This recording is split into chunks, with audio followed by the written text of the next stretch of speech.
Mi nombre es Daniel. Trabajo como repartidor aquí en Guadalupe, Nuevo León. Esa historia me enseñó que incluso en la muerte, en la pérdida dolorosa de alguien amado, existen fuerzas que acechan, listas para aprovecharse del dolor y el sufrimiento de las personas, fuerzas que están más allá de nuestra comprensión. La muerte de mi mamá Ofelia ocurrió de una forma sencilla, sin nada extraño que contar, y aún así, dejó el departamento con una sensación difícil de explicar. Vivíamos juntos desde siempre en un pequeño departamento en Guadalupe, cerca de avenidas ruidosas y talleres mecánicos, y de pronto, todo quedó en silencio. No hubo gritos ni despedidas dramáticas, solo un hospital, trámites largos y la certeza incómoda de que ahora el espacio era demasiado grande para una sola persona. Durante los primeros días me moví en automático. Salía a hacer entregas temprano, regresaba cansado y evitaba quedarme mucho tiempo en casa. El olor a su café seguía ahí, aunque la cocina ya no se usara igual. Por las noches dejaba la televisión encendida sin verla, más por costumbre que por interés, porque el silencio empezaba a pesarme demasiado. Cuando llegó el momento de ordenar sus cosas para donarlas, lo hice sin apuro, revisando cajones que llevaban años cerrados. Encontré ropa vieja, papeles inútiles y pequeños objetos que no valía la pena guardar, pero que igual me detenían un momento antes de soltarlos. Era una forma torpe de alargar la despedida.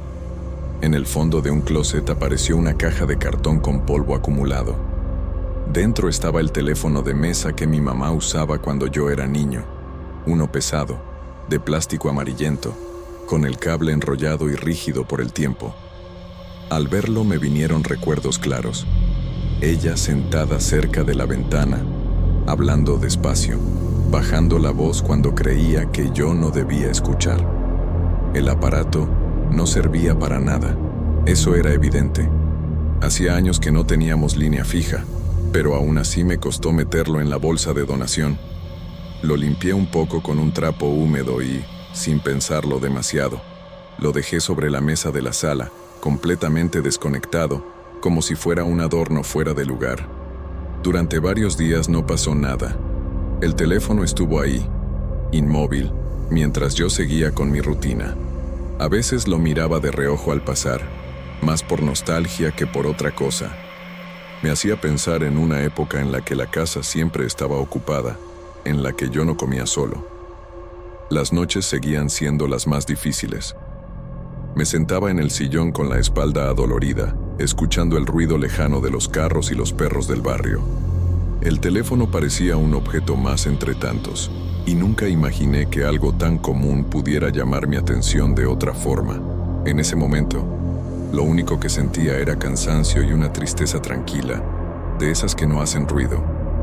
Si alguien me hubiera dicho que ese aparato iba a romper la calma forzada de esos días, no le habría creído. Para mí, era solo un recuerdo colocado sobre una mesa, nada más. Una noche cualquiera, después de llegar cansado del trabajo, estaba sentado en la sala con la televisión encendida a volumen bajo, cuando escuché un sonido que no encajaba con nada de lo que tenía alrededor. Era un timbre seco, metálico, antiguo, que no había escuchado en años. Tardé unos segundos en reconocer que venía del teléfono que estaba sobre la mesa. Al principio pensé que me estaba confundiendo. Me levanté, miré el aparato y confirmé lo evidente. No tenía ningún cable conectado, no había línea, no había forma de que sonara. Aún así, el timbre volvió a escucharse con la misma claridad, llenando el departamento de una manera incómoda, como si reclamara atención. Contesté más por reflejo que por decisión. Del otro lado no hubo palabras, solo un silencio extraño, acompañado de un ruido leve, como interferencia. Esperé unos segundos con el auricular en la mano, hasta que colgué sintiéndome un poco ridículo por haber reaccionado así. Revisé el teléfono con cuidado, lo levanté, lo giré, confirmé que estaba completamente desconectado. Me dije que debía haber sido algún sonido de la televisión o del edificio, algo mal interpretado por el cansancio. Intenté convencerme de eso mientras regresaba al sillón. Los días siguientes el timbre volvió a sonar, siempre en momentos distintos, A veces era de madrugada, otras mientras me preparaba para salir a trabajar. Cada vez me provocaba el mismo sobresalto, esa sensación breve de que algo no estaba bien, aunque no supiera explicar por qué. En algunas ocasiones, al contestar, no había nada. En otras, sentía claramente que alguien estaba del otro lado, escuchando. No se escuchaba respiración ni palabras, pero la sensación de presencia era difícil de ignorar, como si no estuviera solo en la llamada. Con el tiempo, empecé a notar detalles que me inquietaron más. Después de colgar, me quedaba con la impresión de que el silencio del departamento había cambiado, como si algo se hubiera movido sin hacer ruido. Miraba alrededor buscando alguna explicación, pero todo seguía aparentemente igual. Nunca le conté a nadie lo que estaba pasando. Pensé que era mejor guardar silencio antes que admitir que un teléfono sin línea me estaba quitando la tranquilidad. Preferí creer que el cansancio y el duelo me estaban jugando una mala pasada, aunque en el fondo empezaba a temer que no fuera solo eso. Con el paso de los días, las llamadas dejaron de ser solo silencios incómodos. Algo en el sonido del otro lado empezó a cambiar, de una manera tan sutil que al principio no supe identificar qué era lo que me ponía tenso. No eran palabras claras, sino pausas y tonos que me resultaban demasiado familiares para ser casualidad. Poco a poco comprendí que esa voz estaba imitando a mi mamá.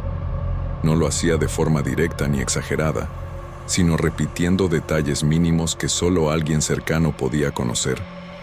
La manera de alargar ciertos sonidos, el ritmo con el que parecía hablar, incluso esa forma de quedarse en silencio antes de continuar, como si estuviera pensando qué decir. Cada llamada me dejaba con una mezcla de consuelo y miedo. Una parte de mí quería creer que no estaba perdiendo del todo su presencia, que algo de ella seguía conmigo. Otra parte reaccionaba con rechazo inmediato, consciente de que aquello no podía ser real y de que esa imitación era algo profundamente equivocado. La voz también empezó a mencionar cosas de mi infancia, recuerdos que yo mismo había olvidado por años. Pequeñas escenas domésticas, rutinas antiguas, detalles que nunca compartí con nadie más. Esos momentos me dejaban paralizado, sin saber si estaba recordando o si alguien más estaba hurgando en mi memoria.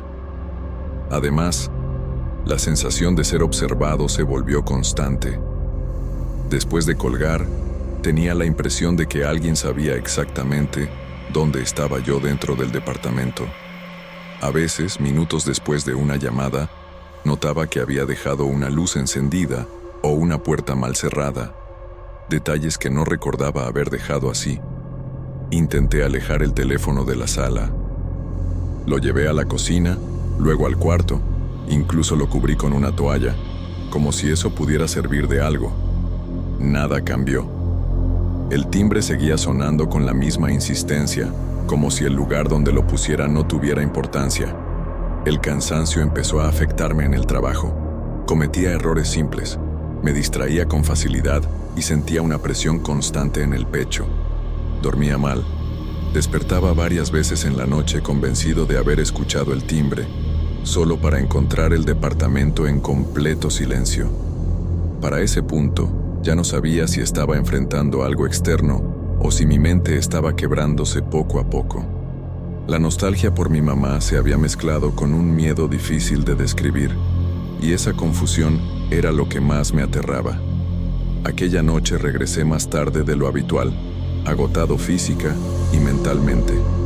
El departamento estaba en completo silencio, sin la televisión encendida ni ruidos del exterior que me distrajeran.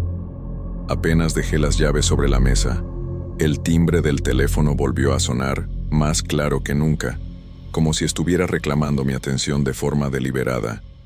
Al contestar, la voz ya no se limitó a describir el espacio. Dejó entender que se encontraba dentro del cuarto, mencionando detalles que solo podían percibirse desde ahí. Sentí un frío inmediato recorrerme el cuerpo, una reacción instintiva, como si algo hubiera cruzado un límite que no debía. Caminé hacia el cuarto con pasos lentos, revisando cada rincón, convencido de que no encontraría nada y al mismo tiempo temiendo hacerlo. Todo parecía estar en su lugar, aunque la sensación de presencia era tan fuerte que me costaba respirar con normalidad. El silencio del cuarto era distinto, más pesado. Al volver a la sala, el teléfono seguía ahí, quieto, como si nada hubiera ocurrido. En ese momento, la tensión acumulada se convirtió en rabia. Sentí que ese objeto estaba aprovechándose de mi cansancio y de la pérdida reciente, y reaccioné sin pensar. Tomé el teléfono y lo lancé contra el suelo con fuerza. El plástico se rompió en varios pedazos y el auricular salió despedido, dejando el aparato inútil. Permanecí de pie unos segundos observando los restos, con el corazón acelerado y una sensación extraña de alivio. Después de eso, el timbre no volvió a escucharse. El departamento recuperó una calma aparente, y por primera vez en días pude sentarme sin esperar que algo interrumpiera el silencio. Pensé que todo había terminado, que finalmente había puesto un alto a lo que fuera que estuviera pasando. Sin embargo, las llamadas no desaparecieron por completo. Empezaron a aparecer en mis sueños, siempre con el mismo sonido antiguo y la misma voz cercana.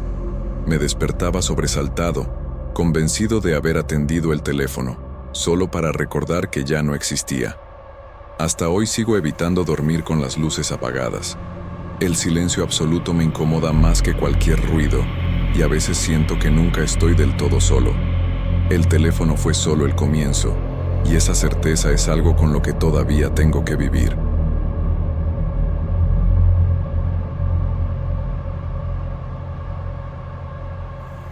Me llamo Héctor y tengo 58 años. Llegué a trabajar como conserje a un edificio residencial antiguo aquí en Guadalupe, Nuevo León, después de haber pasado por varios empleos parecidos en otros puntos de la ciudad. No llevaba mucho tiempo ahí, apenas unos meses. A esa edad, uno ya no busca estabilidad perfecta, solo un lugar donde cumplir, cobrar a tiempo y regresar a casa sin problemas. El edificio me pareció viejo desde el primer día. Los pasillos eran estrechos, el concreto mostraba grietas reparadas muchas veces y el olor a humedad se quedaba atrapado en el ambiente, sobre todo en las mañanas. Me asignaron tareas básicas: limpieza, mantenimiento sencillo y vigilancia ligera cuando hacía falta quedarme más tarde. Como aún estaba conociendo el lugar, ponía atención a todo, tratando de aprender rápido cómo funcionaba cada rincón. Al principio, mi rutina se limitaba a observar y memorizar. Barría la entrada, limpiaba los baños de servicio, revisaba que las luces funcionaran y que no hubiera fugas visibles. No conocía a todos los vecinos ni la historia del edificio, y tampoco me interesé demasiado en preguntar. Para mí era solo otro trabajo más, en otro inmueble viejo de la ciudad. Fue durante una de esas primeras semanas cuando noté algo extraño en el segundo piso. Cerca de los baños, al pasar la mano por la pared mientras limpiaba, sentí que estaba tibia. No era una sensación fuerte, pero sí clara. Me detuve un momento. Volví a tocarla y confirmé que no era mi imaginación. Pensé en tuberías ocultas o en algún problema viejo de la construcción, cosas normales en edificios así. En ese momento no le di mayor importancia. Al no conocer bien el lugar, asumí que había muchas cosas que todavía no entendía. Sin embargo, con los días empecé a notar que esa pared siempre se sentía igual. A cualquier hora, sin importar si el día estaba caliente o frío, la temperatura no cambiaba. Eso empezó a llamar más mi atención. Llegó el invierno, y ahí fue cuando la diferencia se volvió evidente. Mientras los pasillos se sentían fríos y el aire entraba helado por las ventanas mal selladas, ese tramo seguía tibio. Cada vez que pasaba por ahí, mi mano regresaba sola, como queriendo comprobar que no estaba exagerando. El contraste era imposible de ignorar. Aunque no sentía miedo, algo me incomodaba. Era una sensación sutil, como cuando uno entra a una casa ajena y percibe que algo no está del todo bien, aunque no sepa explicar por qué. Yo seguía con mis tareas, pero esa pared empezó a quedarse en mi cabeza más tiempo del que debería. Al ser nuevo en el empleo, preferí no comentar nada. Pensé que quizá era algo conocido por los demás o una característica más del edificio que todavía no me habían explicado. Aún así, esa pared tibia comenzó a acompañarme incluso fuera del trabajo, como una pregunta sin respuesta que apenas empezaba a formarse. Las semanas pasaron y empecé a quedarme más tiempo en el edificio. Como todavía era nuevo, aceptaba turnos largos cuando hacía falta, sobre todo por las noches, para cubrir a otros o terminar trabajos que no se podían hacer con gente alrededor. A esas horas, el lugar cambiaba por completo. El silencio se volvía espeso, y cualquier ruido parecía más cercano de lo normal. Cerca de las 10 u 11 de la noche fue cuando comenzaron los sonidos. No eran golpes claros ni algo que pudiera identificar con facilidad. Venían de dentro de la pared tibia, como crujidos lentos, roces apagados, algo parecido a cuando el concreto se acomoda, pero más irregular. Me detenía a escuchar, con la respiración contenida, tratando de convencerme de que todo tenía una explicación lógica. El cansancio empezaba a jugarme en contra. A veces pensaba que mi cabeza estaba exagerando cosas por la soledad y las horas acumuladas. Otras veces, el ruido se repetía con tanta claridad que me erizaba la piel. Había noches en las que prefería seguir caminando, fingiendo que no escuchaba nada, solo para terminar mis tareas y salir de ahí. Una noche, mientras limpiaba el baño de servicio del segundo piso, ocurrió algo que todavía me cuesta ordenar en la cabeza. Al entrar, antes de encender la luz, percibí una sombra en uno de los extremos del espacio. No puedo describirla bien. No tenía forma definida, solo la sensación de que había algo ahí. El cuerpo reaccionó antes que la mente. Sentí un golpe de calor en el pecho y un temblor en las manos. Encendí la luz casi por reflejo, y el baño estaba vacío. Todo se veía normal, como siempre. Aún así tardé unos segundos en moverme. El corazón me latía con fuerza y tenía la boca seca. Salí de ahí sin terminar de limpiar, y esa noche evité volver a ese piso. Me repetía que había sido el cansancio, una sombra mal vista, nada más. Días después, durante una guardia nocturna, el vigilante César comentó algo que me dejó inquieto. Él llevaba más tiempo ahí y conocía historias que yo no. Mencionó que entre la gente que trabajaba en construcciones antiguas, se hablaba de terrenos que no aceptaban edificios fácilmente. Según esas creencias, la tierra exigía algo a cambio para permitir que se levantaran muros sobre ella. La curiosidad me llevó a preguntarle más, aunque sin darle demasiada importancia. Fue entonces cuando explicó que, en esas historias, lo que se ofrecía no siempre eran objetos. A veces se hablaba de vidas humanas, de sacrificios ocultos, de personas que nunca salían de las obras. Lo dijo con naturalidad, como quien repite una leyenda vieja, pero a mí me dejó una sensación pesada en el estómago. Esa noche regresé a casa con la cabeza llena de pensamientos. Las palabras de César se mezclaban con el calor de la pared, los ruidos y la sombra del baño. No podía afirmar que creyera en esas cosas, pero tampoco lograba descartarlas por completo. Algo dentro de mí empezaba a sentir que el edificio guardaba una historia que yo había llegado a despertar sin querer. Las noches dejaron de ser tranquilas incluso fuera del trabajo. Al llegar a casa me costaba dormir, y cuando lograba hacerlo, el descanso era ligero, interrumpido por imágenes que no sabía de dónde venían. Me despertaba con el cuerpo tenso, como si hubiera pasado horas cargando peso, y la sensación de calor en las manos regresaba aunque no estuviera cerca del edificio. Poco a poco comenzaron los sueños. Siempre aparecían fragmentados, sin un orden claro, pero todos tenían algo en común: el edificio en otra época. Lo veía incompleto, con los muros desnudos y el olor del cemento fresco llenándolo todo. Caminaba por pasillos que aún no existían del todo, escuchando ruidos lejanos que no lograba ubicar. En esos sueños sentía una presión constante en el pecho, como si el aire no alcanzara. En una de esas noches, la escena fue más clara. Vi a un hombre atrapado entre dos muros, todavía consciente, mientras otros seguían trabajando alrededor. No había gritos ni lucha, solo una desesperación muda que se sentía más fuerte que cualquier sonido. El calor era intenso, sofocante, y desperté empapado en sudor, con la respiración desordenada y una certeza que no quería aceptar. Durante el día, intentaba seguir con mi rutina, pero el cuerpo ya no respondía igual. Me sentía irritable, distraído, como si una parte de mí siempre estuviera esperando algo. Al pasar frente a la pared tibia, el impulso de tocarla se volvió más fuerte. No era curiosidad, era necesidad, como si confirmar su presencia me ayudara a mantener los pies en la realidad. Una noche, al apoyar la mano en ese tramo del muro, sentí algo distinto. No fue solo el calor. Hubo una presión leve, lenta, empujando desde dentro hacia afuera. Retiré la mano de inmediato, con el corazón acelerado y un frío extraño recorriéndome el cuerpo. La certeza de que aquello no era normal me golpeó con fuerza. Me quedé ahí parado varios minutos, mirando la pared como si pudiera responderme.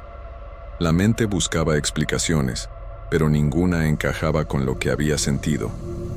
Recordé las historias de César, los sueños, los ruidos nocturnos, y todo empezó a unirse de una forma que me incomodaba profundamente. Sentí miedo, uno silencioso, contenido, de esos que no se expresan con gritos. Conforme pasaban los días, la sensación de ser observado se volvió constante. No veía nada extraño a plena luz, pero el ambiente se sentía cargado, como si el aire pesara más en ciertos pasillos. Empecé a evitar quedarme solo demasiado tiempo, aunque el trabajo a veces no me daba opción. El edificio ya no se sentía inerte, parecía atento a cada movimiento. La idea de que algo estuviera atrapado ahí comenzó a perseguirme. No como una imagen clara, sino como una intuición persistente. Cada vez que pensaba en la pared, sentía el mismo calor en el pecho que en los sueños. Una parte de mí temía lo que podría pasar si aquello seguía manifestándose, y otra temía aún más lo que ocurriría si, de alguna forma, llegaba a liberarse. El tiempo siguió su curso y la administración del edificio decidió iniciar una remodelación general. Había que reparar grietas, cambiar instalaciones viejas y mejorar la imagen del lugar para los nuevos inquilinos. Cuando supe que la pared del segundo piso sería cubierta con una capa nueva de yeso, sentí algo parecido al alivio. Pensé que tal vez todo lo que había vivido tenía que ver con el deterioro y que, al fin, encontraría una explicación sencilla. Durante los días de obra, el edificio estuvo lleno de ruidos distintos a los que yo conocía. Martillos, taladros y el olor del material fresco reemplazaron el silencio pesado de las noches. La pared fue alisada, cubierta por completo, y dejó de verse diferente a las demás. Por primera vez en mucho tiempo, ese pasillo no me provocó inquietud al pasar. Las semanas siguientes fueron extrañamente tranquilas. Los ruidos internos desaparecieron y los sueños se hicieron menos frecuentes. Dormía mejor y la sensación de estar siempre en alerta comenzó a disminuir. Me convencí de que el problema había quedado atrás, enterrado bajo una capa nueva, igual que tantas otras imperfecciones del edificio. Un día, durante una revisión rutinaria, regresé al segundo piso. El pasillo estaba limpio, con olor a pintura reciente, y la pared se veía completamente normal. Sin pensarlo demasiado, apoyé la mano sobre el yeso nuevo. La sensación fue inmediata y clara. El calor seguía ahí, intacto, como si nada hubiera cambiado. Me quedé quieto, con la mano apoyada, sintiendo esa tibieza que ya conocía demasiado bien. No hubo ruidos ni movimientos, solo esa presencia constante. En ese momento entendí que la remodelación no había solucionado nada. Lo único que había hecho era cubrir algo que seguía vivo bajo la superficie. No sentí pánico. Lo que me invadió fue una especie de resignación pesada, difícil de explicar. Acepté que había cosas que no se pueden arreglar con herramientas ni materiales nuevos. El edificio había guardado algo desde su origen. y yo solo había tenido la mala suerte de percibirlo. Seguí trabajando ahí, cumpliendo con mis tareas como siempre. Nadie más parecía notar nada extraño y yo dejé de comentar el tema. La vida continuó, y el edificio también, con sus nuevos muros y su apariencia renovada. Por fuera, todo estaba mejor que antes. Cada día, al pasar por el segundo piso, sigo tocando esa pared. El yeso está liso, limpio, pero siempre tibio. Esa sensación me recuerda que hay historias que no desaparecen, solo se esconden. Aunque nadie más lo note, yo sé que algo sigue ahí, esperando, bajo una superficie que jamás logra enfriarse.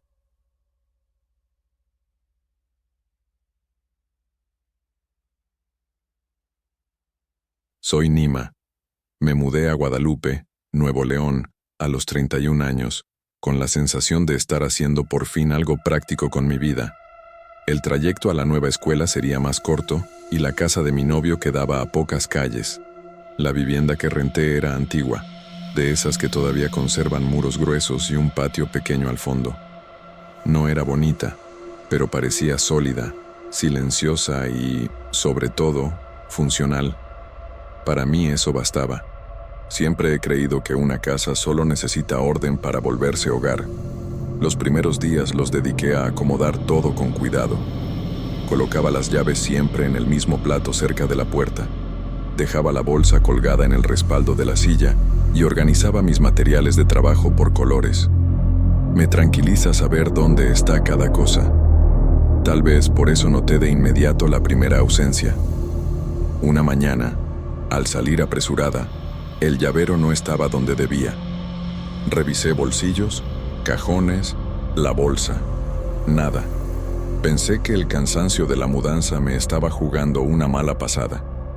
3 días después, al abrir una gaveta de la cocina, encontré el llavero ahí dentro. Lo extraño no fue solo el lugar, sino su estado. Estaba manchado de tierra seca, como si alguien lo hubiera enterrado, y tenía un olor fuerte, húmedo, difícil de describir.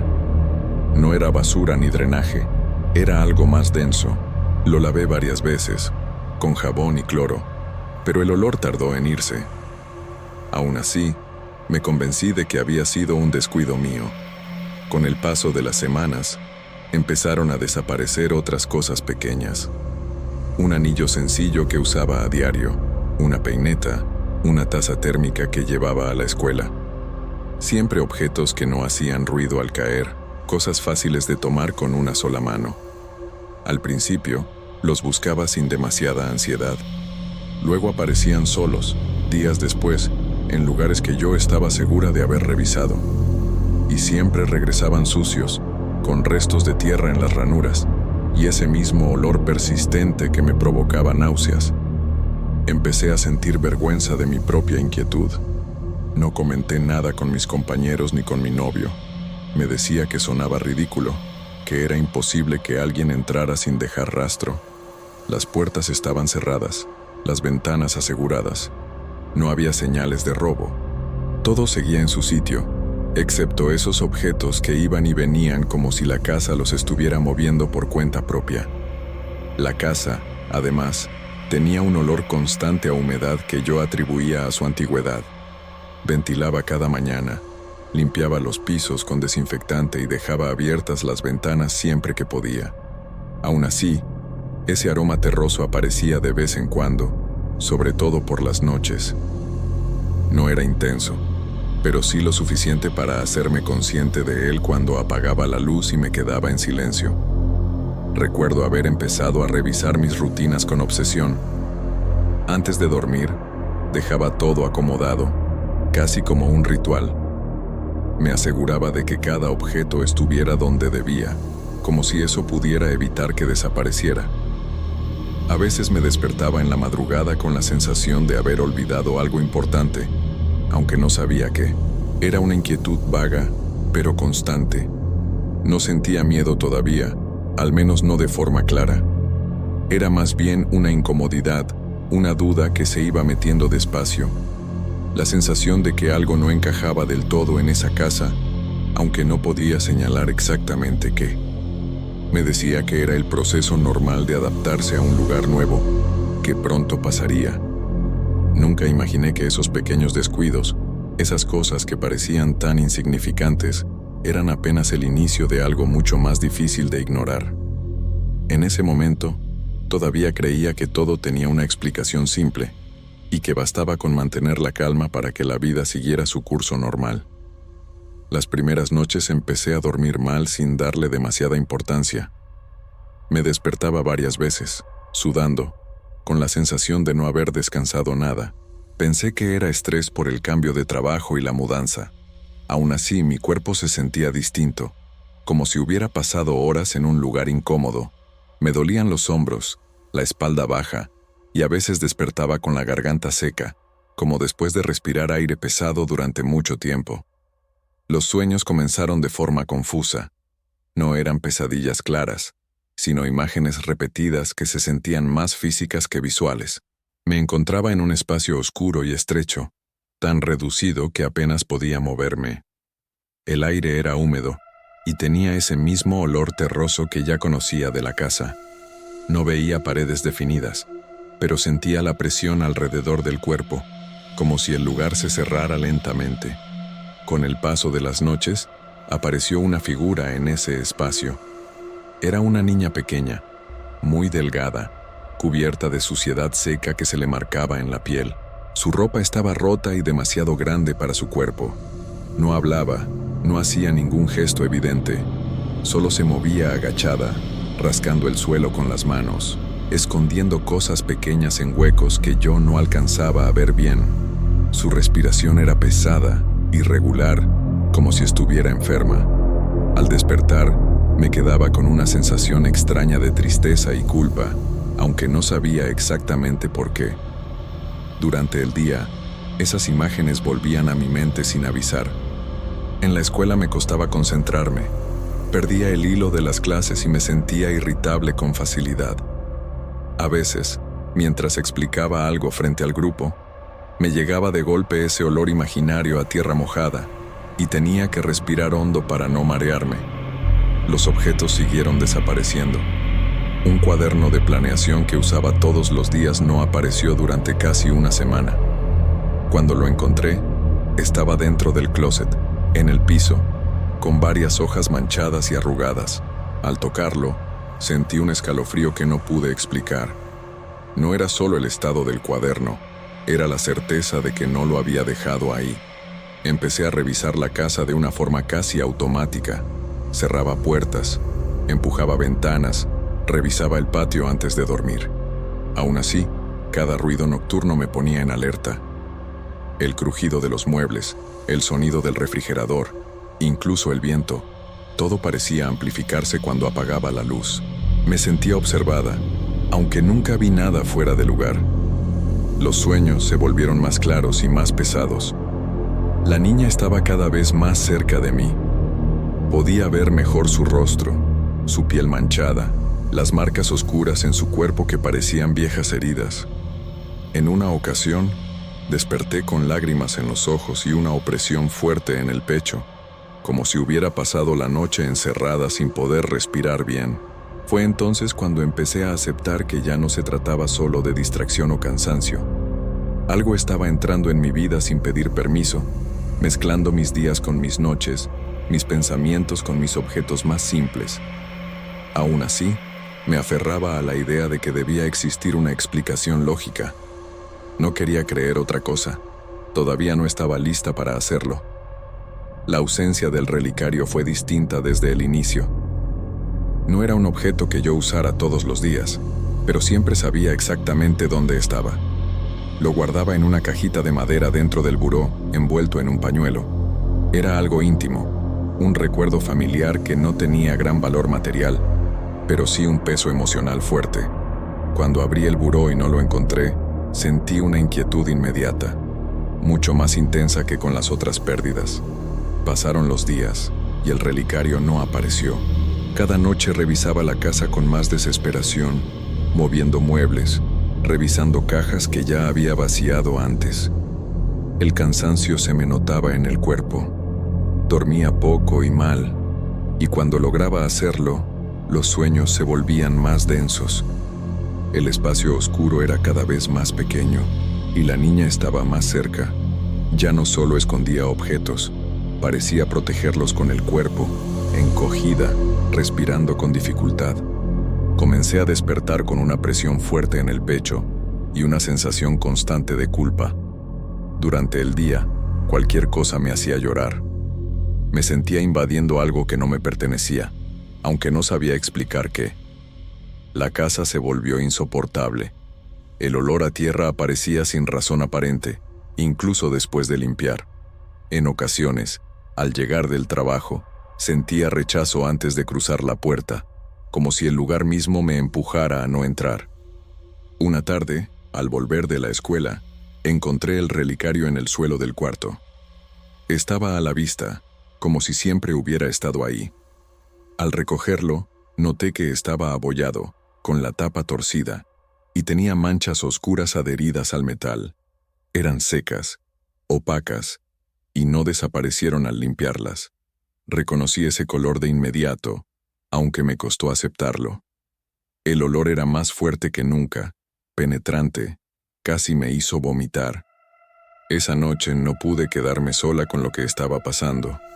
Busqué a una vecina mayor, una mujer que llevaba muchos años viviendo en la misma calle. Le pregunté por la casa, por su historia, fingiendo curiosidad por lo antigua que era. Al principio fue reservada, pero terminó contándome, con evidente incomodidad, algo que había ocurrido hacía muchos años, cuando el barrio todavía era más inseguro. Me explicó que una niña que vivía en la calle solía meterse a las casas para robar objetos pequeños. No buscaba dinero ni cosas grandes, solo lo que podía cargar. Una noche, el dueño anterior de la casa creyó que se trataba de un ladrón peligroso. En la oscuridad, dentro de la casa, disparó. La niña murió ahí mismo, escondida en un espacio reducido, antes de que alguien pudiera ayudarla. El hombre fue detenido poco después, y la casa quedó vacía durante mucho tiempo. Mientras escuchaba eso, entendí de golpe lo que había estado soñando. El espacio estrecho, el olor, los objetos escondidos. Todo encajaba de una forma que me heló la sangre. No sentí miedo inmediato, sino una tristeza profunda, pesada, como si hubiera estado participando sin saberlo en algo que no tenía derecho a tocar. Regresé a mi casa con el relicario en la bolsa, sintiendo que el aire era demasiado espeso. Esa noche, el sueño fue distinto. La niña estaba ahí, pero no escondía nada. El espacio parecía vacío, y su mirada era más clara, menos desesperada. Desperté llorando, con la sensación de haber cruzado un límite que ya no podía ignorar. Fue entonces cuando supe que no podía seguir viviendo ahí. No se trataba de valentía ni de lógica. Mi cuerpo y mi mente estaban agotados. La casa guardaba algo que no me correspondía cargar. Entenderlo no alivió el peso de inmediato, pero me dejó claro que quedarme solo iba a empeorar todo. Tomé la decisión de irme de la casa casi sin pensarlo demasiado. No fue una elección tranquila ni bien planeada. Simplemente supe que no podía seguir ahí. Avisé al propietario que dejaría el lugar antes de terminar el contrato y acepté la penalización sin discutir. En ese momento, el dinero era lo de menos. Lo único que me importaba era salir de ese espacio que ya no sentía como un hogar. Durante los días que duró la mudanza, algo cambió. Ningún objeto volvió a desaparecer. Todo permaneció exactamente donde lo dejaba, como si la casa hubiera entrado en un silencio extraño. Aún así, el ambiente seguía siendo pesado. Cada habitación me provocaba cansancio y evitaba quedarme sola más tiempo del necesario. Dormía con la luz encendida y mantenía las ventanas abiertas, aunque el aire no se sintiera realmente más ligero. La última noche fue la más difícil. Soñé una vez más con el lugar oscuro, pero esta vez estaba vacío. No había presión, ni tierra, ni olor. Solo un espacio abierto y silencioso. La niña no estaba. Al despertar, sentí un alivio profundo, mezclado con una tristeza difícil de explicar. Era como despedirse de algo que nunca debió existir de esa manera. Me mudé a un departamento más nuevo, en otra zona de Guadalupe. Desde la primera noche dormí de corrido, sin sobresaltos. Los sueños desaparecieron por completo. Volví a despertar descansada, con la sensación normal del cuerpo después de dormir bien. Los objetos permanecieron en su sitio, limpios, sin ese olor que se había vuelto tan familiar. Con el tiempo, mi ánimo se estabilizó. Pude concentrarme otra vez en mi trabajo, en mis alumnos, en mi rutina diaria. A veces, al limpiar o acomodar cosas pequeñas, recordaba lo que había pasado, pero ya no sentía miedo. Lo que quedaba era una especie de respeto silencioso, una conciencia de que ciertos lugares guardan historias que no se ven a simple vista. Nunca volví a pasar por esa calle. Evité hacerlo incluso cuando el camino era más corto. No necesitaba comprobar nada ni buscar respuestas adicionales. Saber lo que había ocurrido fue suficiente. Entendí que no todo lo que se pierde quiere ser encontrado, y que hay dolores que se quedan atrapados en los espacios donde ocurrieron. A veces me preguntan por qué me fui tan rápido de esa casa. Yo respondo que no me sentía cómoda, que no era el lugar adecuado para mí. No entro en detalles. No siento la necesidad de convencer a nadie de lo que viví. Para mí, fue real en cada aspecto que importa. Hoy sigo siendo cuidadosa con mis cosas, con mis rutinas y con los lugares que habito. No por miedo, sino por una especie de aprendizaje silencioso. Hay experiencias que no buscan ser contadas para asustar, sino para dejar constancia de que, a veces, lo más inquietante no es lo que aparece, sino aquello que insiste en regresar.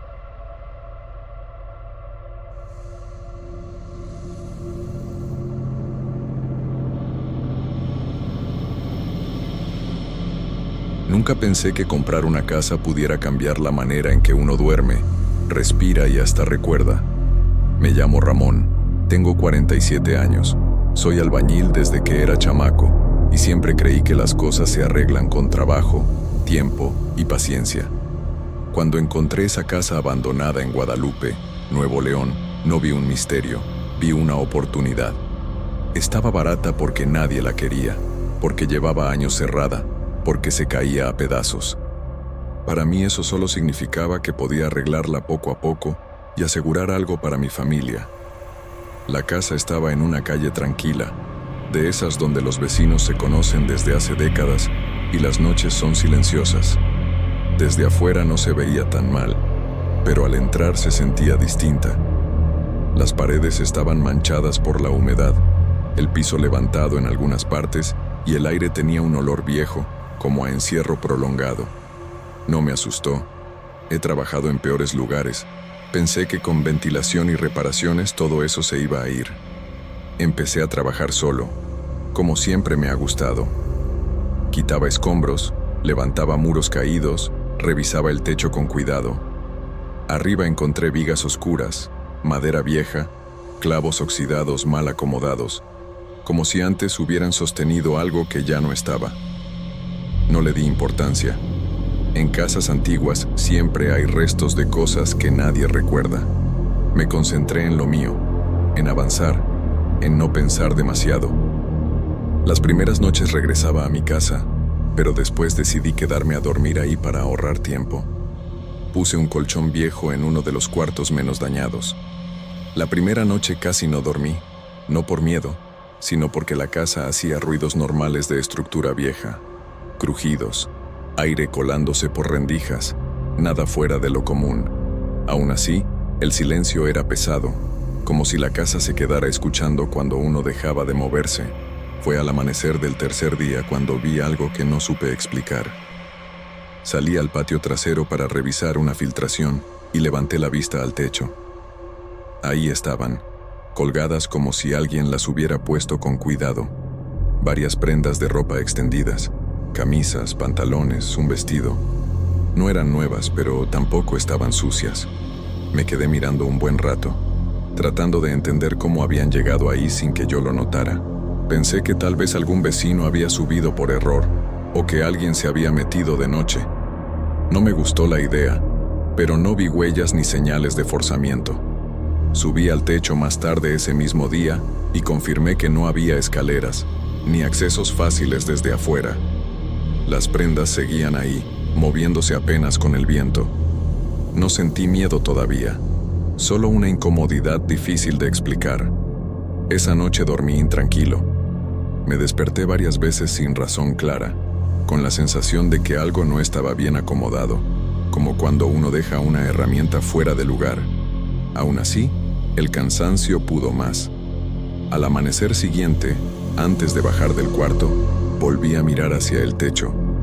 Las ropas ya no estaban. El techo estaba completamente vacío, como si nunca hubiera habido nada ahí. Me repetí que no debía darle vueltas al asunto. En este trabajo uno ve cosas raras todo el tiempo y aprende a no exagerar. Seguí con la reforma durante el día, tratando de no pensar en lo ocurrido. Pero desde ese momento, cada vez que levantaba la vista hacia el techo, sentía una presión ligera en el pecho, una molestia sin nombre, como si algo me estuviera esperando a que dejara de fingir que todo era normal. Con el paso de los días intenté convencerme de que lo del techo había sido una coincidencia. Seguí yendo solo a la casa, entrando temprano y saliendo ya entrada la tarde, como cualquier jornada normal de trabajo. Pero cada noche que decidía quedarme a dormir ahí, las cosas se repetían. Al anochecer, cuando el cielo empezaba a oscurecer, las ropas volvían a aparecer arriba, siempre extendidas, siempre acomodadas, como si alguien cumpliera una rutina muy precisa. Al principio eran pocas prendas, casi las mismas de la primera vez. Yo las miraba desde abajo y sentía una mezcla rara de molestia y vergüenza, como si estuviera invadiendo algo que no me correspondía. Evitaba subir al techo por la noche. Me decía que no tenía sentido hacerlo, que al amanecer todo desaparecería como siempre, y así pasaba. Con la primera luz del día, el techo volvía a quedar limpio. Después empecé a notar los cambios. Las ropas ya no se veían iguales. Algunas aparecían manchadas, como si no se hubieran lavado bien. Otras tenían roturas pequeñas, costuras abiertas, mangas desgarradas. No eran daños recientes, se veían viejos, gastados, como si esas prendas hubieran pasado por demasiadas manos. Eso me provocaba una inquietud constante, algo que se me quedaba pegado al cuerpo durante todo el día. El olor fue lo siguiente. Algunas noches, al acostarme, percibía un aroma húmedo, parecido al de ropa guardada por mucho tiempo. No había agua corriente en la casa todavía, ni lavadora, ni razón para que ese olor estuviera ahí. Abría las ventanas, movía el colchón, pero el olor seguía, débil, constante, como si viniera de arriba. Poco después comenzaron los ruidos. Al principio eran tan leves que los confundía con animales. Pasos suaves, arrastrados, justo encima del forro. Me decía que podían ser gatos del vecindario, palomas, cualquier cosa. Pero esos sonidos tenían ritmo. No eran carreras ni saltos. Eran pasos contenidos, lentos, que se detenían y volvían a empezar. Cada noche me costaba más trabajo dormir. Me despertaba sudando, con el corazón acelerado, tratando de escuchar si el sonido seguía ahí o solo había sido mi cabeza. Empecé a comer menos, a llegar a mi casa de mal humor, sin ganas de hablar. Mi esposa notó el cambio, aunque yo no le expliqué nada. No quería preocuparla ni sonar como alguien que se deja llevar por ideas sin fundamento. Una tarde encontré una prenda en el patio. Era una camisa vieja, tirada cerca del muro trasero. Estaba húmeda, pesada, con manchas oscuras que no supe identificar. Nunca antes una de esas ropas había caído. Me quedé viéndola un buen rato, con una sensación de rechazo que me revolvía el estómago. La levanté con cuidado y la dejé a un lado, sin saber qué hacer con ella. Desde ese día, la casa dejó de sentirse solo abandonada. Empecé a tener la impresión de que algo se movía cuando yo no estaba, de que el lugar no se quedaba vacío cuando cerraba la puerta. No veía nada directamente, pero el ambiente se volvió más denso, más difícil de soportar. Aún así, seguí yendo. no por valentía, sino porque aceptar que debía irme significaba admitir que algo ahí me estaba ganando. La noche en que todo se desbordó, llegué a la casa con una presión en el pecho que no había sentido antes. Durante el día, las ropas habían aparecido en mayor cantidad que nunca. Desde la calle, se alcanzaban a ver extendidas por casi todo el techo, como si alguien hubiera decidido ocupar cada espacio disponible. No estaban acomodadas al azar. Había un orden extraño, una intención que me hizo sentir fuera de lugar en mi propia obra. Esperé a que oscureciera por completo. Me quedé sentado en el cuarto, sin prender la luz, escuchando la casa. El olor a humedad era más fuerte que otras noches, y el silencio se sentía tenso, como antes de una tormenta. Los pasos sobre el forro comenzaron temprano, más claros, más cercanos. Ya no podía fingir que eran animales. Había peso en esos movimientos, una cadencia humana imposible de ignorar. No recuerdo haber tomado la decisión con claridad. Solo sé que llegó un momento en que permanecer abajo me resultó más insoportable que subir. Sentí una necesidad casi física de ver con mis propios ojos qué estaba pasando, de terminar con la duda que me estaba consumiendo. Busqué la escalera, la apoyé con cuidado y empecé a subir, tratando de controlar la respiración y el temblor en las manos. Al asomar la cabeza al techo me golpeó el olor. Era mucho más intenso, como ropa mojada guardada durante años en un lugar cerrado. El viento apenas se movía y las prendas colgadas no se agitaban. Fue entonces cuando entendí que algo no estaba bien. Las ropas no colgaban solas. Tenían forma, volumen, se sostenían sobre cuerpos. Había figuras humanas de pie, inmóviles, vestidas con esas prendas sucias y rotas. No se movían, no reaccionaban a mi presencia. Algunas estaban ligeramente encorvadas, otras rectas, como esperando. No pude distinguir bien los rostros. Parecían hundidos en sombras, sin rasgos claros. La manera en que ocupaban el espacio me provocó una sensación profunda de invasión, como si yo hubiera llegado tarde a algo que llevaba mucho tiempo ocurriendo. Intenté retroceder sin hacer ruido, pero el cuerpo no respondió como yo quería. Sentí el techo crujir bajo mis pies, una vibración seca que recorrió las vigas. El miedo se volvió puro, sin pensamientos, sin explicaciones. Solo supe que no debía estar ahí, que nunca debí subir. El equilibrio se perdió en un segundo. El mundo se inclinó y sentí el vacío bajo mis pies. No recuerdo haber gritado, solo la caída, el golpe seco y un dolor que lo apagó todo de inmediato. La oscuridad llegó como un descanso forzado, como si alguien hubiera cerrado una puerta. Cuando volví en mí, el cuerpo no me respondía. El aire entraba a medias y cada respiración dolía. No veía el techo, no veía las figuras, solo fragmentos confusos de la casa alrededor.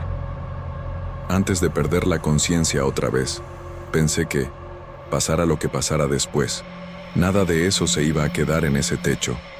Algo había decidido seguir conmigo. Desperté en una cama que no reconocí, con el cuerpo inmóvil y un peso constante en el pecho. Tardé en entender que estaba en un hospital. Cada movimiento, por mínimo que fuera, provocaba un dolor profundo, lento, como si el cuerpo no quisiera volver a armarse.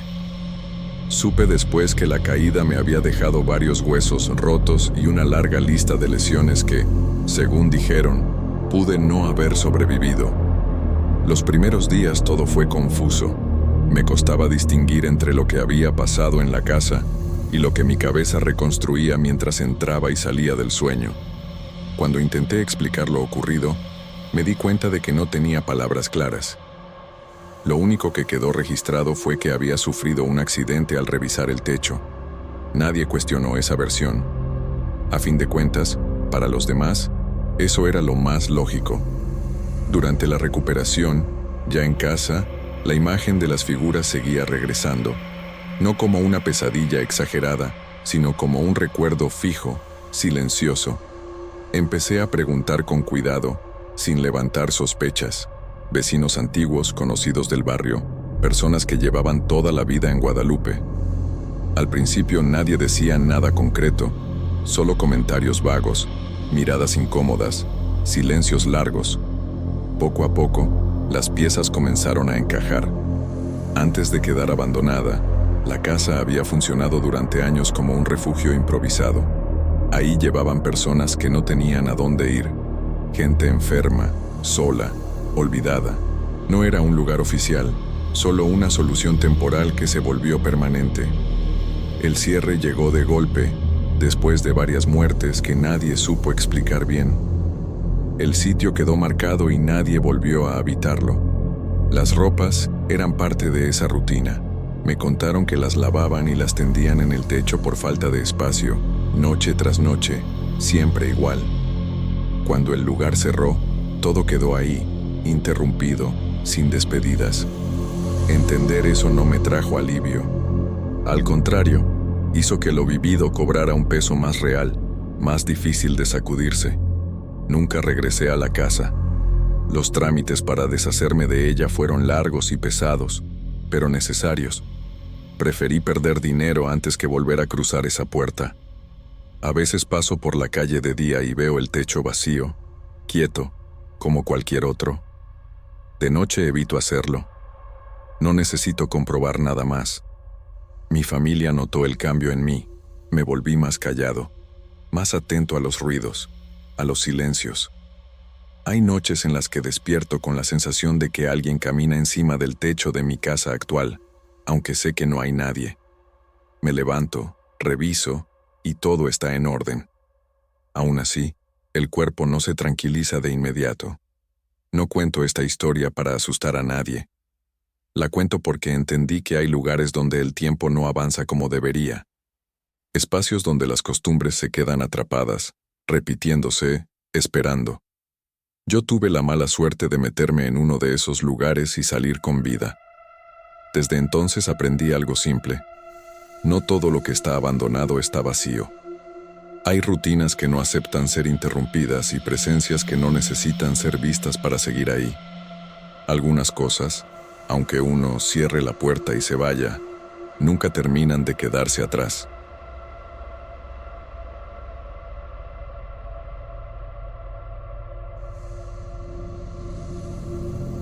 Hola, me llamo Bruno. Tenía 28 años en esa época y dedicaba mi vida al trabajo misionero, algo que siempre tomé con mucha seriedad desde joven. Crecí en una familia cristiana del interior de Nuevo León, donde la fe formaba parte de la vida diaria, no como un espectáculo, sino como disciplina y compromiso. Evangelizar nunca fue para mí una aventura ni un impulso momentáneo, sino un llamado que entendía como una responsabilidad. Con ese pensamiento acepté ir a Guadalupe, convencido de que sería solo otro periodo de servicio, aprendizaje y crecimiento espiritual. Llegué a Guadalupe a principios de ese año con una mezcla de entusiasmo y cansancio que todavía recuerdo con claridad.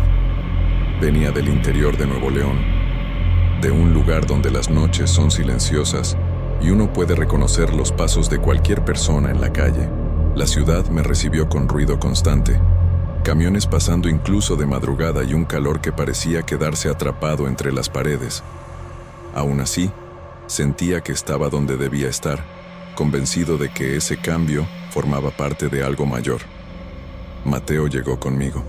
Él era mayor que yo y tenía una forma más serena de enfrentar las cosas, muy disciplinado en sus costumbres. Se levantaba temprano, ordenaba sus cosas con cuidado y siempre llevaba la Biblia marcada con papeles y anotaciones. Yo era más impulsivo, más dado a observar antes que a organizar. Nos complementábamos bien, y eso nos daba seguridad para empezar la misión en barrios populares de Guadalupe. El departamento donde nos quedamos era pequeño, sencillo, de esos que se rentan sin hacer demasiadas preguntas. Una señora de la iglesia nos ayudó con eso, diciendo que era un lugar tranquilo y barato.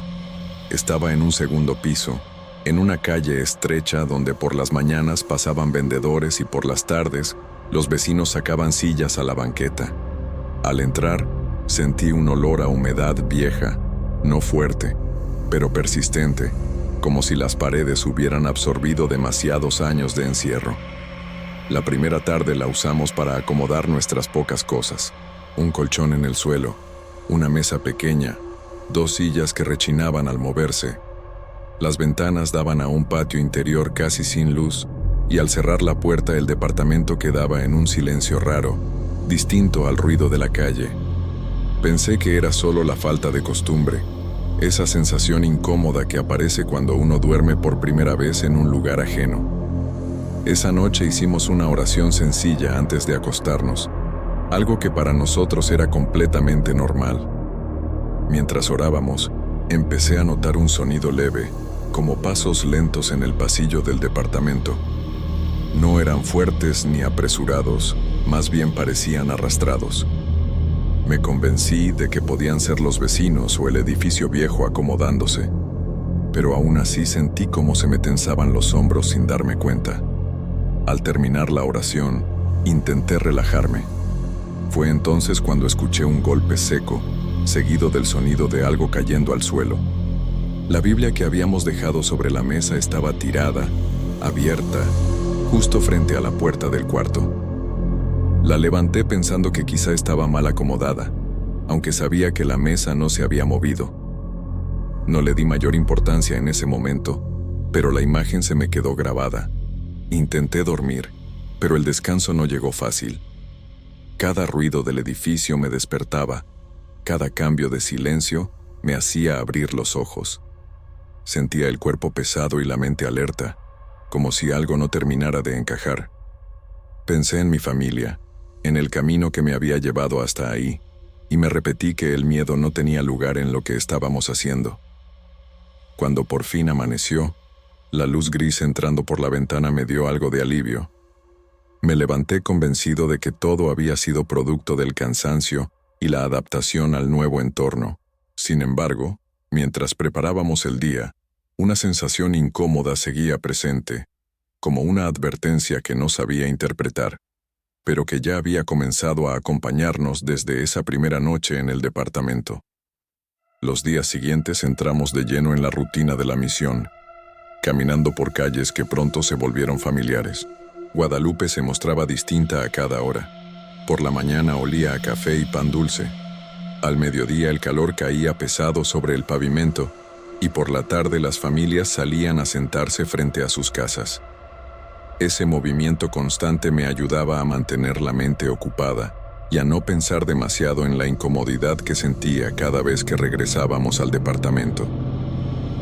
Dentro del apartamento, las cosas parecían moverse sin razón clara. No era nada escandaloso, solo pequeños detalles que al principio uno atribuye al descuido. Una silla quedaba ligeramente fuera de lugar. El garrafón de agua aparecía más cerca de la puerta. El cuaderno de Mateo estaba cerrado cuando yo recordaba haberlo visto abierto. Me repetía que ambos estábamos cansados y que la memoria podía jugar malas pasadas. La Biblia volvió a caer varias veces durante esa semana. Siempre sucedía cuando la dejábamos sobre la mesa después de orar, y siempre terminaba abierta en el mismo salmo. Al principio pensé que era coincidencia, pero con el paso de los días esa repetición empezó a inquietarme.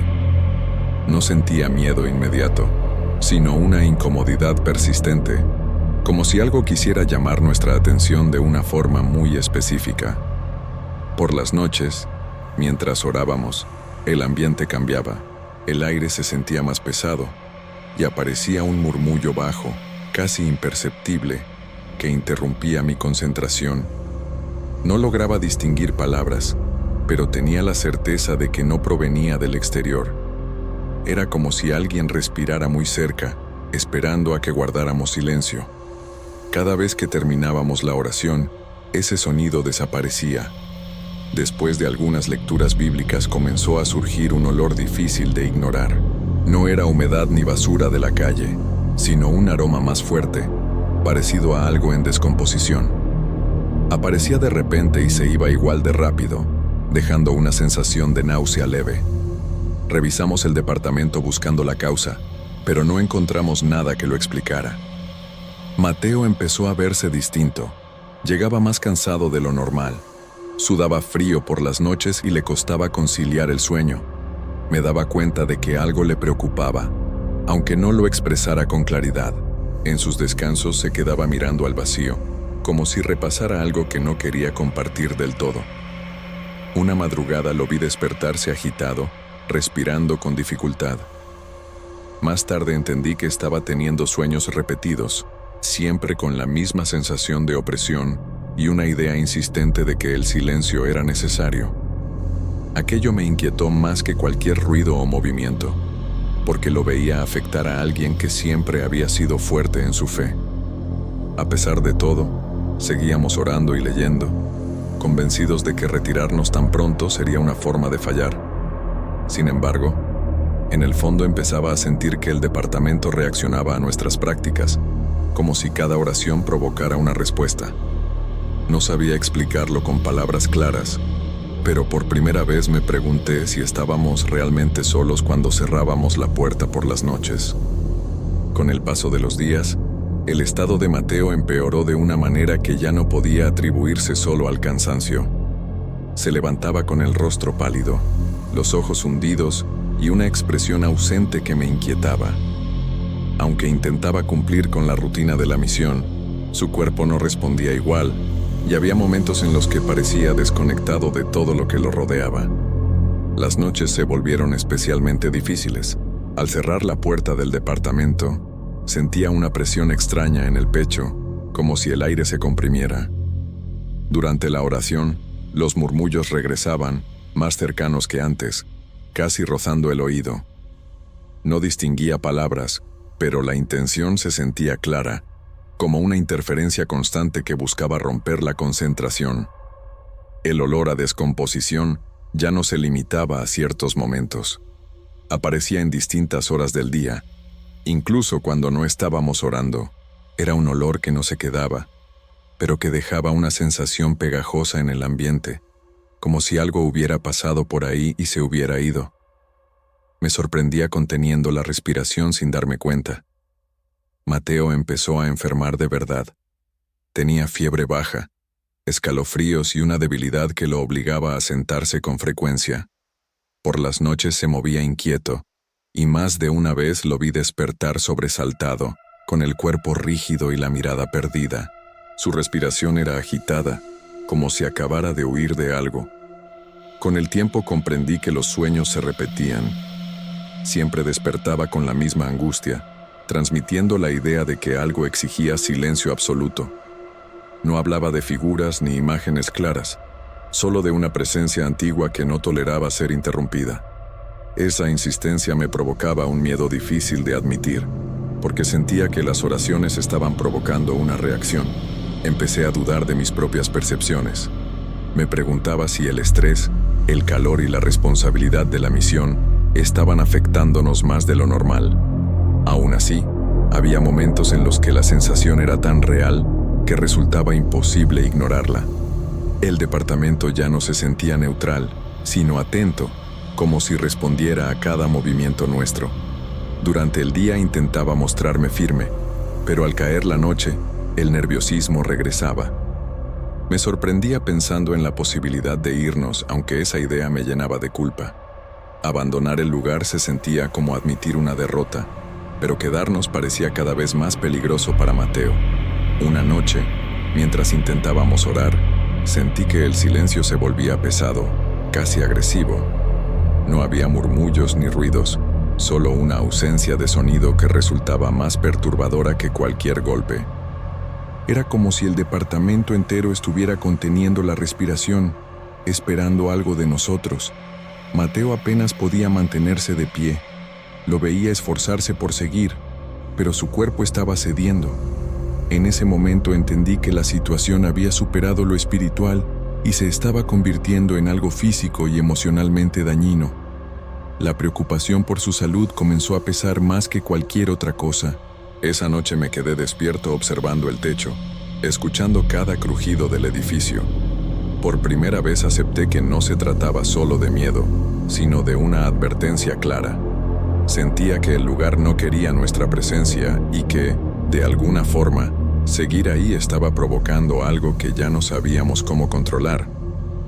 Esa noche tomé la decisión de orar en voz alta con una intensidad distinta, convencido de que aquello podía ser el cierre de todo lo que estábamos viviendo. No era una oración larga ni elaborada, sino una súplica cargada de cansancio y determinación. Sentía que, si había algo en ese lugar reaccionando a nuestras palabras, ya no tenía sentido seguir conteniéndonos. Apenas comenzamos, el ambiente cambió de golpe. Las paredes empezaron a vibrar con golpes secos que no venían de afuera ni de los departamentos vecinos. Sonaban desde dentro, como si algo se desplazara por el interior de los muros. Cada impacto hacía temblar el piso, y mi cuerpo reaccionó con un miedo puro que me paralizó por segundos. Los objetos comenzaron a caer uno tras otro. La mesa se movió, las sillas se deslizaron y escuché cómo los focos estallaban, dejando el departamento a medias en la oscuridad. El ruido era ensordecedor y desordenado, como si el espacio se estuviera rompiendo desde adentro. Sentía una presión intensa en la cabeza, una urgencia clara de salir de ahí. Miré a Mateo y entendí que no podíamos quedarnos ni un segundo más. Su rostro estaba pálido, los ojos abiertos de par en par, y su cuerpo temblaba sin control. No había tiempo para recoger nada. Solo tomamos los documentos, la Biblia, y abrimos la puerta con manos torpes, dominadas por el pánico. Bajamos las escaleras casi a ciegas, con el sonido de los golpes todavía resonando en mis oídos. Cada escalón parecía interminable, y el miedo a que algo nos siguiera era constante. Al salir a la calle, el aire frío de la madrugada me golpeó el rostro y me devolvió, por un instante, la sensación de estar vivo. La calle estaba completamente vacía. No había autos ni personas, solo las luces lejanas de la avenida y el silencio incómodo del barrio dormido. Caminamos sin mirar atrás, con la certeza de que regresar al departamento no era una opción. Sentía una mirada clavada en la espalda, aunque sabía que no había nadie visible. Nos refugiamos en casa de un conocido esa misma madrugada. Mateo seguía débil, pero al menos podía descansar. Yo no logré dormir. Cada vez que cerraba los ojos, volvía a escuchar los golpes y a sentir cómo el lugar reaccionaba a la oración, como si hubiera estado esperando ese momento. Días después, ya más tranquilos, comenzaron a surgir explicaciones que nadie nos había dado antes. Personas antiguas de la iglesia mencionaron que el anterior habitante del departamento practicaba rituales claramente opuestos a la fe cristiana. No eran rumores vagos, sino comentarios repetidos, siempre acompañados de la advertencia de que otros habían salido de ahí sin dar razones claras. Entendí entonces que el departamento no estaba vacío, aunque no hubiera nadie viviendo ahí.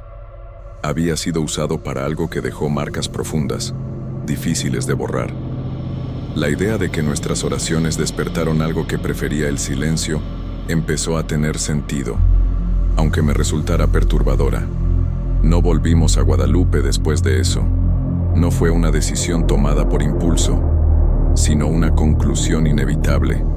Aprendí que no todos los lugares quieren ser cambiados, ni todos los espacios aceptan la misma fe. Aquella fue la única vez en mi vida en la que sentí que una oración fue respondida de forma inmediata, no como consuelo, sino como una advertencia que todavía hoy me acompaña.